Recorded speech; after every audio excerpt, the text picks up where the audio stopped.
In this video, I'm going to be showing you how to fix blurry reels on Instagram. So I'm gonna first open up Instagram and create a reel. To show you that setting, I'm going to swipe to the right and record a quick video.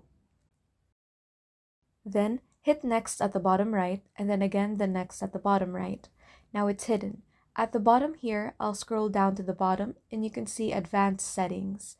Then tap on that, and if you look near the bottom, it says upload highest quality.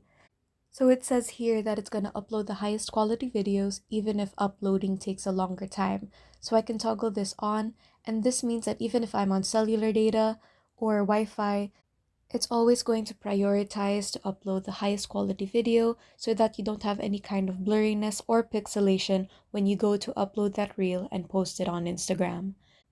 If you have any questions, then leave a comment below and leave a like and subscribe if this helped you out.